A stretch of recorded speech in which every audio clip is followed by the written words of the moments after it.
Noches atrás el viejo hombre yacía ebrio y destrozado en el sillón de su casa por la muerte de su querida Abigail. Él no lo podía creer, hace solo unas semanas habían celebrado su 12º cumpleaños y ella reía y saltaba como si su vida sería próspera por muchos años más.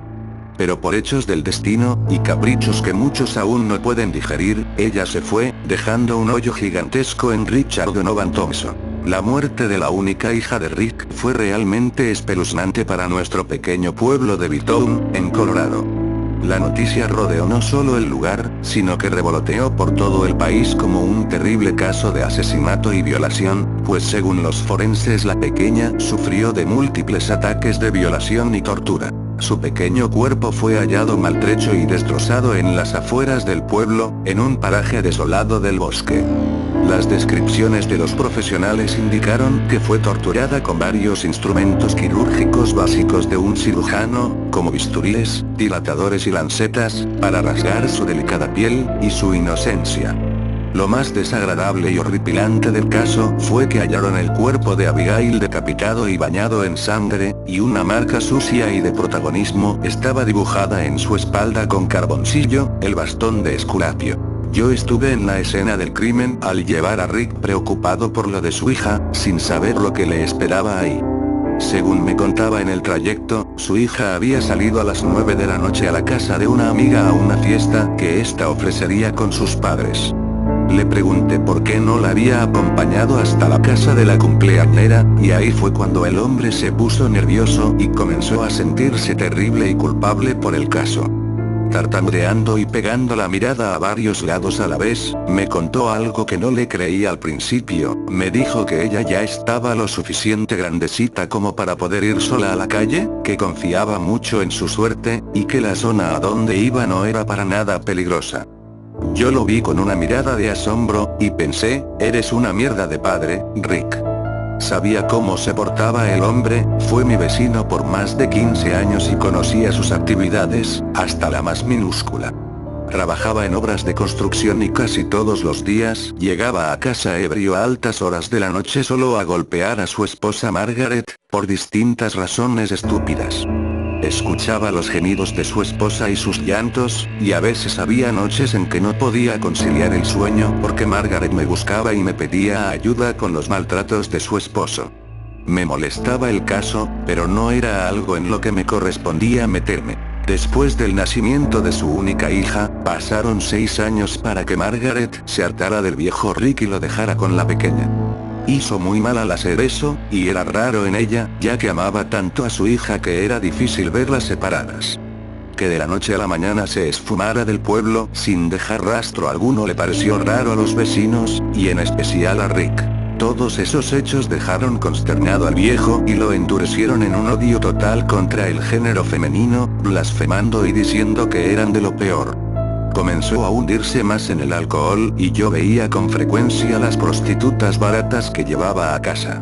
Según entendía, la preocupación por Abigail era mínima y la que siempre velaba por ella era la vieja señora Smith, una anciana bonachona y gentil que vivía al frente de los Thompson. Cuando llegamos al paraje desolado del bosque, vimos una multitud de gente rodeando la escena y a varias patrullas en la zona. Al pasearse por el lugar del macabro hecho, Rick reconoció los pequeños zapatos de charol que estrenaría la niña en la fiesta de su amiga bañados en su sangre, ya seca. El hombre quedó anonadado y se puso en blanco. Yo intenté pararlo, pero me consternó su actitud, pues se puso furioso y comenzó a decir estupideces. Maldición, fue una escena sacada de un maldito cuento. En vez de llorar por su hija, sacaba en cara lo estúpida que fue en vida. Y la gente no lo creía, el padre no lloraba por la muerte de su hija.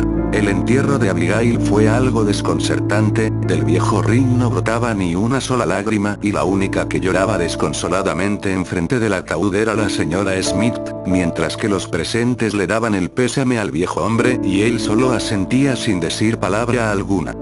La escena me dio tanta pena y coraje a la vez que partí del cementerio del pueblo y fui a mi hogar a tomar unas bocanadas de humo de cigarro, pensando en el curioso caso. Pasadas las 11 de la noche, Rick llegó totalmente alcoholizado con una vieja rubia mal maquillada con ropas de ramera de quinta. Ese tipo era de lo peor, ni siquiera en el día del funeral de su hija dejaría el alcohol y el sexo comprado por luto. Esto lo cuento en forma de pasado, ya que hace un par de días fue hallado el cuerpo de Rick, frío y tieso en la parte trasera de su casa. Tal vez fue justicia divina. El cadáver fue hallado desnudo y con quemaduras en varias partes de su obeso cuerpo, con los genitales mutilados, faltándole uno de sus brazos y su rostro era irreconocible por los horrendos martillazos que el homicida le propinó. Lo que les pareció más curioso del caso a los forenses, y los dejó consternados, fue que hallaron la misma marca que encontraron en su difunta hija. Pero esta vez con una frase escrita, también con carboncillo, en su calva y regordeta cabeza. Así mueren los cerdos.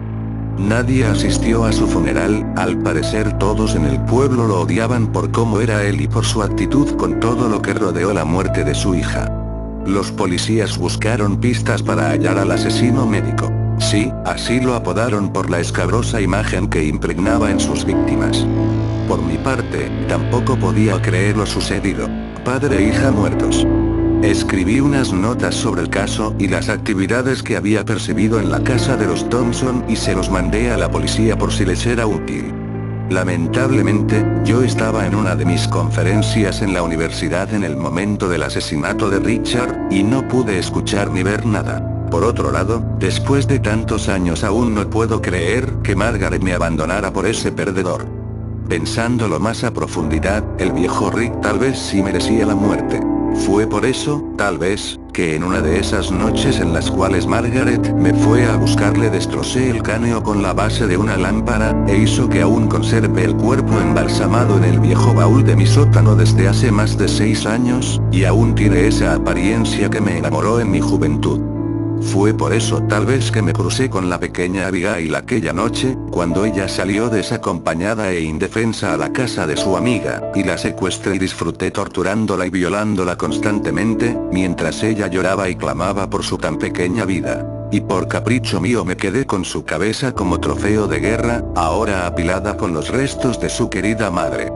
Pero honestamente, lo que me parece más gracioso e irónico de todo este caso, es que no fui yo quien llevó a la muerte al viejo Richard Thompson.